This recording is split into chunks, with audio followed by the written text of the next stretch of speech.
So this is the last day that I'm off to work for my long as hours, which is nice that the long working week, or the last 2 weeks, have come to an end. But man, yesterday was a rough day for me. First off, I found out that a biker died. Actually, I found out 2 bikers died. So yesterday, on the 15th of October, a young lad on the Pakuranga Highway was killed by RAV4. Early reports say that he was rear-ended by a car at quite considerable speed. This happens just 10 minutes from where I live, and you know, shit, it makes you wonder whether getting on the bike is worth it, man. That poor bastard had no idea what was coming, man. No idea. And it seemed as though he was still alive,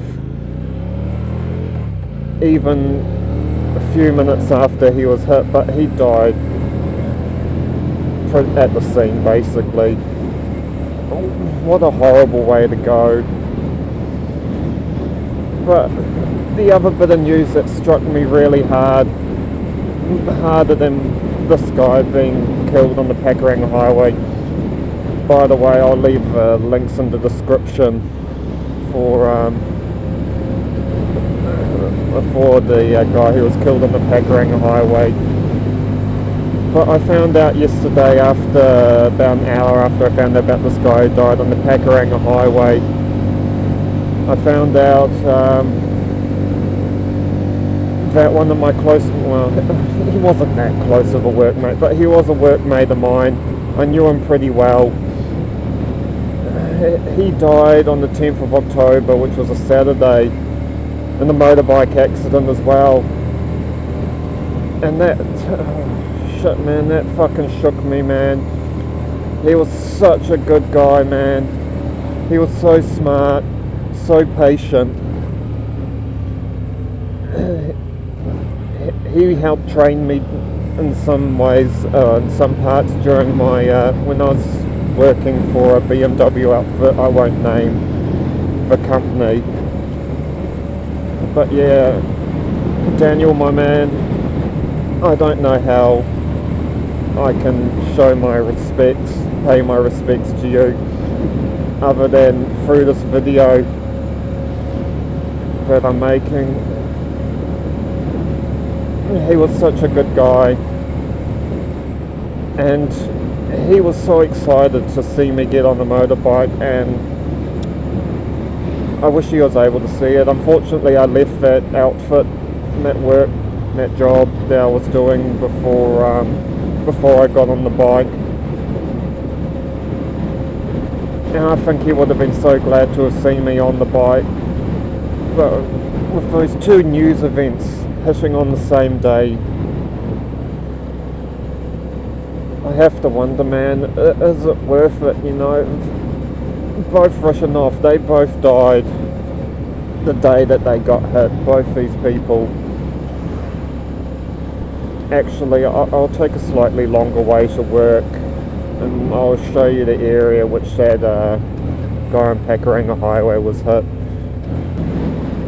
But yeah, this guy Daniel, he did a lot of cross-countrying with touring and all of that. He had a touring bike. As far as I'm aware, he didn't die on the road, but he might have been doing motocross of some form. I found out that he died, I forget the forest name, somewhere in the Waikato. I'll search it up, which makes me believe that he was doing motocross and came off his bike maybe somehow. Oh, it hits me really hard when you know a guy very well. Fuck, he didn't deserve to die, man. He was such a good guy. So yeah, now we're coming up on the intersection where this young fella died. He went to Pakuranga College, which is just coming up on the right now. You can sort of see the field here, some of the classrooms.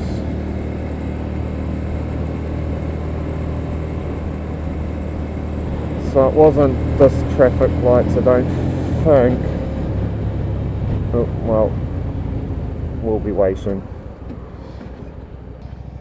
Fuck, I have to be stupid to get on the bike again after finding out these 2 people died.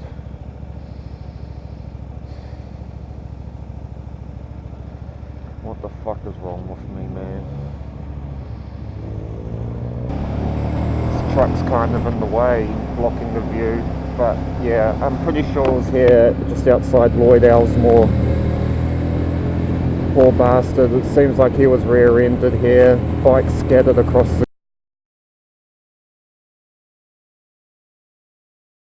ground. Yeah, those flowers were there, so he just died there.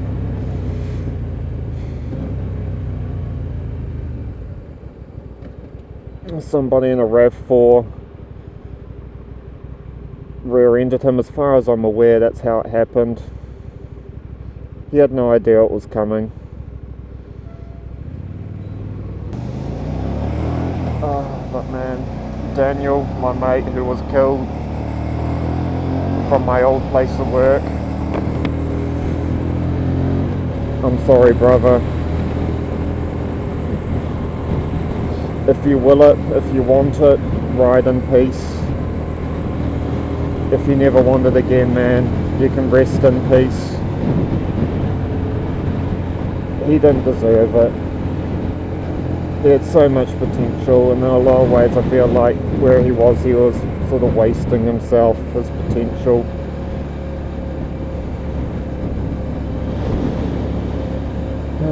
Fuck. I am heavily considering getting rid of the bike now. You know, sure, I mean it's cheap on gas, and you know, traffic jams don't really apply to me, but fuck, is a few minutes, is saving half an hour on my commute really worth it? Is it really worth dying for? Potentially dying for, you know? I can be the most alert motherfucker on the planet. You know, it sort of brings into perspective what Adrian Nickelodeon says, you know, the streets are dangerous. It can't be avoided. You know, things are out of your power, and I was always aware of this, but now that 2 people and 1 person who I knew very well died, and I found out on the same day,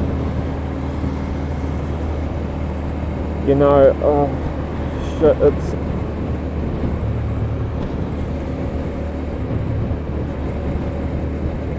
riding is such a great experience. It's one of the greatest things I've ever experienced in my life, man. And to give up on it seems hard. You know, I certainly haven't got this out of my system. But maybe I should give it the flick. Get back behind the wheel of a car again. You know, this video is probably actually a good point, a good place to show the near miss that I had. What I want you to take into consideration when I show this clip is that it doesn't show how close this guy actually was. You know, action cameras have a tendency to make things look further away than they actually were. And the other thing it doesn't show is it doesn't show how quickly I had to come to a stop. I didn't fully stop because the guy kept moving. He pulled out from a side street, which you'll see. But yeah, anyway, roll the clip.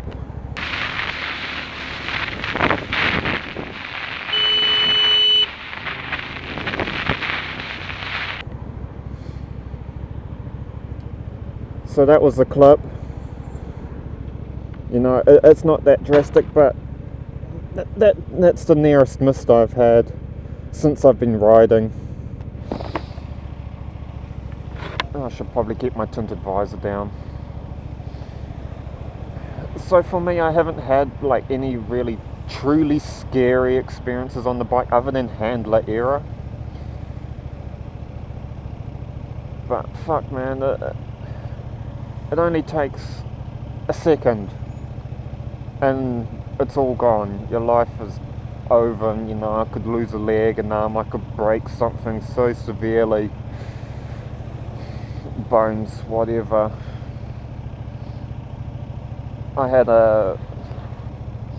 one of my I don't know how you call him, probably a family friend I suppose, I don't know him that well. He had ridden bikes for probably 20 odd years, and he was involved in a pretty serious crash. He didn't die fortunately, but he should have.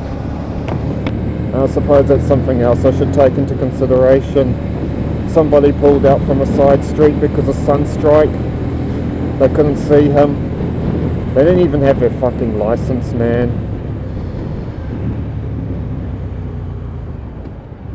They didn't even have their license, and when he hit the car, his pelvis hit the fuel tank, split his pelvis in half, and he needed some serious reconstruction on his pelvis, and he's lost like feeling in his right arm because the nerve damage is so immense that yeah, there's just no feeling, and it doesn't look like he's ever going to get feeling in that area again. Fuck man, like, how can you say no to this at the same time? Like, it brings into perspective how alive you actually are. It makes you feel alive. I don't know, I've got a lot of thinking to do over the next few days as to whether I'll carry on with my riding career, or whether those few events that I know of now is enough to get me off the bike.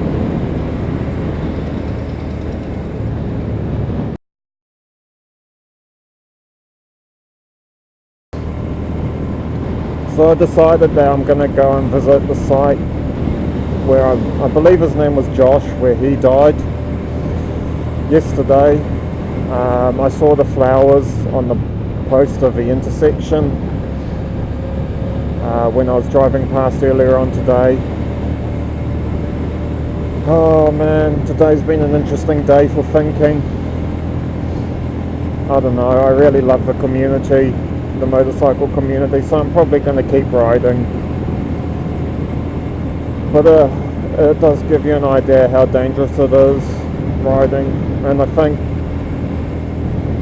do think it's going to make me a safer rider now that I actually know somebody personally. I got to know the guy quite well. Now that I know that someone has actually died that I know from riding. And then there's Josh. Never knew the guy, but you know, still sad it happened out here, East Auckland. So I found out also that when Josh was killed, he was pulling out onto the road, which makes me think that he might not have given way.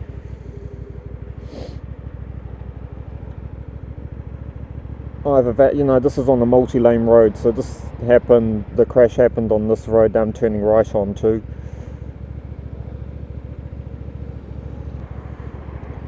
So I'll give a explanation as to what I believe happened. This is still speculation. There's no proof that it's actually happened. I don't think I can. I think I have to go for a little bit of a walk here.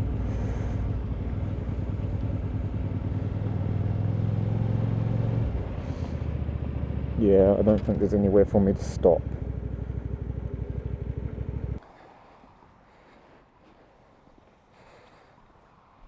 So this is where it happened, on this intersection right here. Here's all the flowers, the notes for this poor man.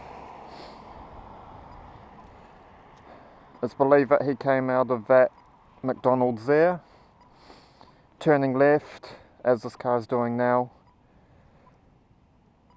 and somebody just ploughed right into him. He ended up in the middle of the intersection.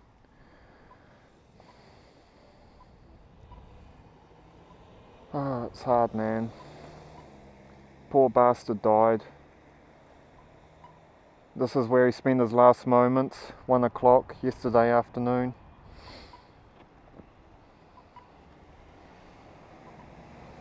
It's tough, man. So we don't really know exactly what happened. From what I've gathered so far, the car that hit him was speeding, so Josh may not have estimated his speed properly. Pulled out in front of him, the guy smacked into him. If he was pulling out of McDonald's and he ended up in the middle of the intersection, that gives you an idea of distance, how much force was involved. I don't know. You guys, you gotta be careful, man. Start heading back now. If they find out that this person who hit Josh was on the phone, fuck, I'm gonna be annoyed, man. There is absolutely no fucking reason that you need to be on your phone. I want to cover this in a later vlog properly, but man, it's so stupid. You know, I don't remember the exact details of it, but I know that you're significantly more likely to crash when you're on your phone. It doesn't matter whether you're texting is worse, but it doesn't matter whether you're texting or talking on the phone, you are distracted. Adrian Nickelodeon has covered this heaps, you know, I've experienced it firsthand. It's fucking hard, man.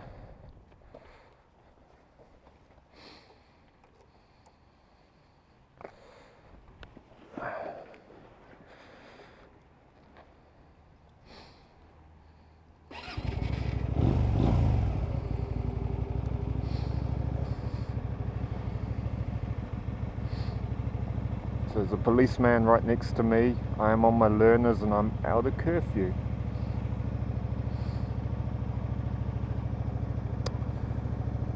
Rest in peace, Josh. Rest in peace.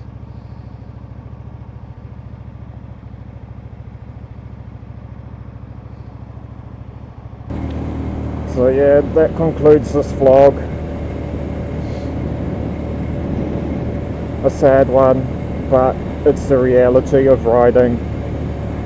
I get it now. I thought I got it before. I didn't get it before. Now I do.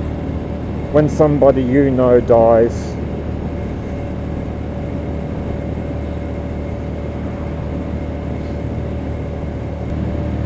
anyway, this is Captain Motorcycle signing out.